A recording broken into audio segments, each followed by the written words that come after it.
Nous sommes ici à Sembé pour le lancement du premier atelier territorial métier-acteur au niveau donc du paysage éthique.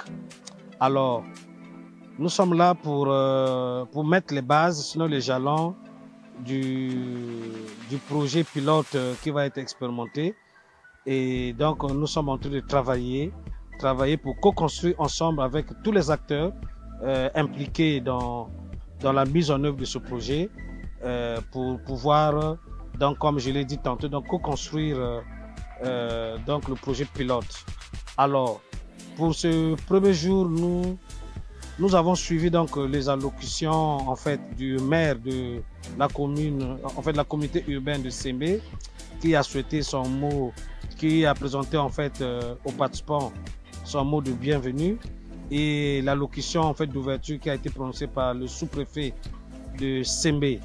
Et les travaux se passent bien et nous osons croire que nous allons sortir de cet atelier avec les résultats en fait qu'on s'est fixés.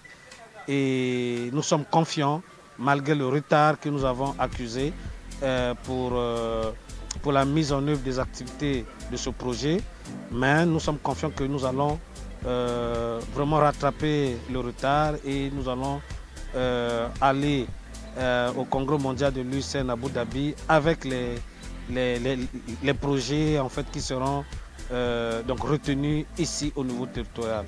Donc voilà un peu ce que je tenais à dire pour ce qui en fait de ce qu'il en est de ce premier atelier de dialogue territorial métier-acteur. Merci.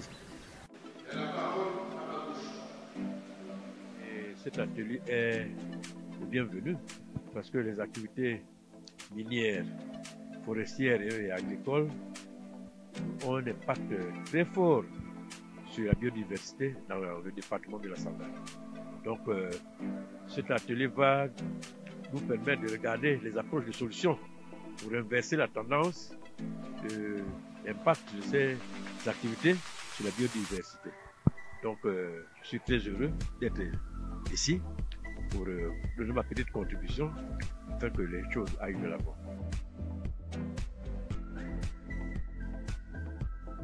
Je suis Russell Tsumo, représentant pays de la société Agromap Congo.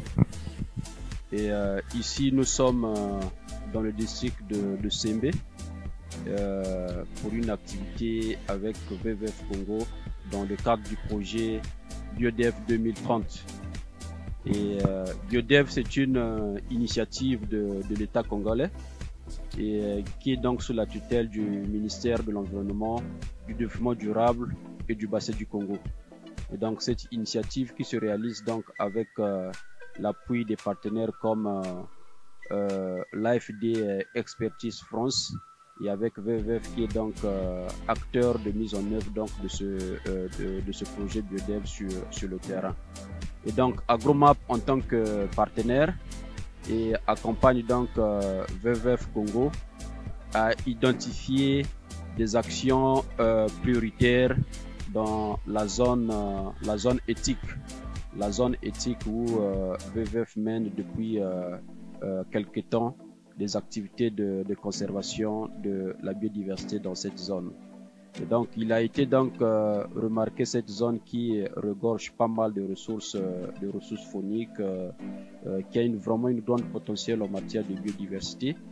Et il va falloir que les communautés qui vivent donc autour de ces forêts puissent bénéficier un peu de ces ressources. Donc, d'où l'initiative de regarder comment faire des paiements pour services environnementaux. Et Agromap en tant qu'acteur dans ce domaine appuie donc WWF, appuie le projet BioDev et avec toutes les parties prenantes donc du secteur minier, du secteur cacao, donc je dirais du secteur agricole et également du secteur forestier à regarder quelles sont les actions prioritaires qu'on peut mener pour conserver cette partie, pour conserver cet espace qui était un patrimoine pour la République du Congo. Parce qu'il y a ici deux concepts clés. Concept de la biodiversité et le concept de développement. Et les deux concepts s'arriment harmonieusement. Et je pense bien que la biodiversité, dans sa mise en œuvre, fait même le lit du développement. Parce que si nous gérons bien la biodiversité, elle est pourvoyeuse d'emplois durables, donc des sources de revenus pour nos générations présentes et futures. Et donc, à travers ce dialogue multi-acteurs qui vient d'avoir lieu dans la salle communautaire de Sembe, nous osons croire que les clauses, les conclusions qui ont eu lieu seront intériorisées et prises en ligne de compte pour que dans l'espace Tridom, la BioDev d'ici 2030 puisse être une réalité éclatante. Au cours de cet atelier historique, il essaie donc de féliciter l'initiative des organisateurs qui ont mis la sensibilisation de ce projet au cœur de son action. Je voudrais aussi féliciter le dynamisme des animateurs pour les échanges fructueux. J'exhorte les participants d'avoir été aussi attentifs, s'imprégnant des thématiques qui ont été soumises à leur portée, afin de garantir la protection de notre biodiversité sur Terre, pour nous et pour les générations futures. Tout en vous souhaitant bon retour dans vos localités respectives, je déclare clos les travaux de cet atelier. Merci.